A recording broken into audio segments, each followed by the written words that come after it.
sebenarnya menjadi ramai beritanya, tapi pemerintah sendiri proporsional membahas persoalan ini dan tidak memfokuskan untuk mengembalikan Reinhardt atau mengembalikan Hambali. Terima kasih pimpinan. Terima kasih banyak kepada seluruh anggota Komisi 1 yang sudah menyampaikan saran, masukan, pendapat, dan juga sekaligus pertanyaan kepada kami. Mengingat waktu, saya tidak menjawab satu demi satu, tapi mencoba untuk merangkum semua pertanyaan itu, karena ada beberapa esensi pertanyaan yang sama, sehingga sehingga dapat saya jawab sekaligus untuk menghemat waktu.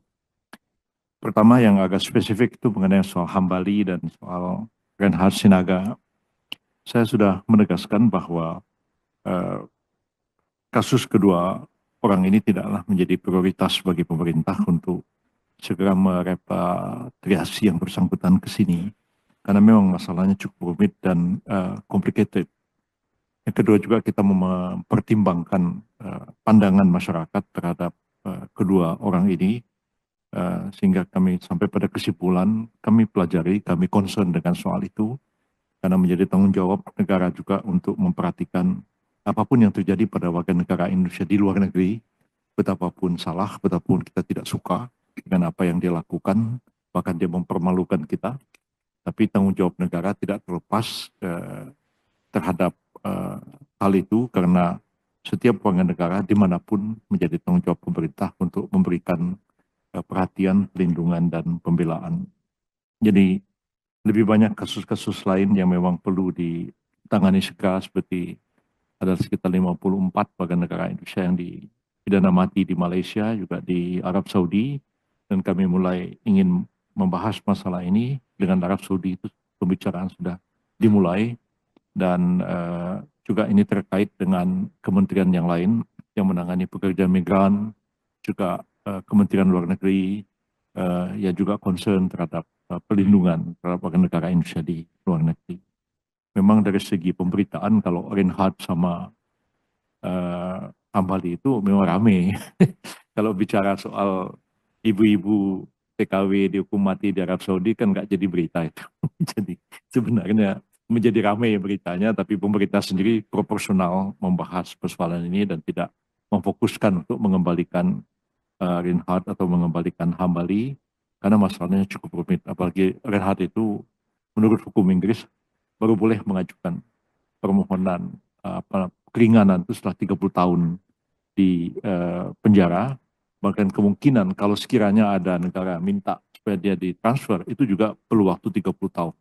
Jadi nggak mudah kasus itu, memang kasus yang sangat berat, apalagi yang kasusnya Hambali yang tunduk pada hukum militer Amerika Serikat, dan yang bersangkutan ditahan di Guantanamo yang sebenarnya berada di wilayah Kuba, dan hanya pemerintah kita, Ibu Retno juga dulu sudah mengupayakan meminta pada pemerintah Amerika supaya yang bersangkutan diadili.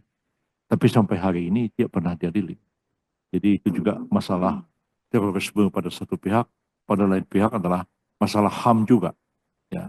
Tapi kalau masalah terorisme pada waktu itu menjadi fokus pemerintah Amerika Serikat, mungkin sekarang sudah agak berkurang, dan sudah ada beberapa juga warga negara Malaysia yang dikembalikan oleh Amerika Serikat, tapi kita belum ada satu pembicaraan yang agak rinci mengenai Hambali itu. Jadi sudah clear statement saya kemarin, ini tidak menjadi prioritas, tapi pemerintah concern terhadap persoalan ini.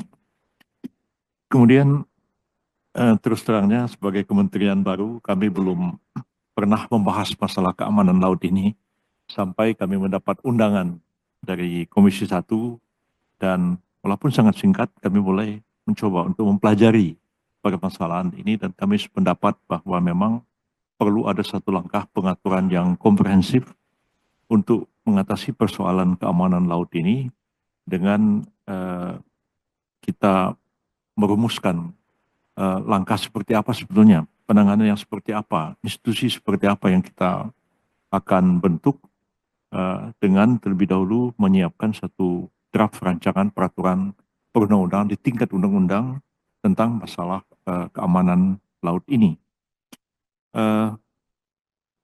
Tentu hasil dari rapat kita ini kami akan laporkan kepada Bapak Presiden, ya. kira-kira siapa yang akan menjadi focal point untuk mempersiapkan draft rancangan undang-undang tentang keamanan laut ini. Kalau Menko Polkam pasti bukan tugas beliau, karena beliau tugasnya lebih kepada law enforcement. Kalau kami memang juga mempersiapkan satu pengaturan, satu regulasi, termasuk juga menyiapkan satu draft rancangan undang-undang, atau lebih spesifik lagi sebenarnya, Kementerian Hukum lebih spesifik, sana ada Dirjen Peraturan Perundang-undangan, ada BPHN yang dapat juga mengkaji, tapi Kemenko pun bisa melakukan perumusan itu, oleh karena ini betul-betul memerlukan satu koordinasi yang agak luas ya, dan saya kira pada level Kemenko mungkin dia bisa mengundang yang lain-lain untuk rapat membahas satu rancangan, draft rancangan undang-undang. Kalau Bakamla saya menyadari berapa sulit posisi mereka kalau mereka mau mengambil inisiatif, ya kan bisa dianggap begitu begini oleh yang lain. Tapi kalau Kemenko nggak ada kepentingannya, ada kepentingan negara. Jadi nggak ada kepentingan sektoral, nggak ada urusannya kita ke sektor, tapi kita memikirkan soal ini secara lebih baik.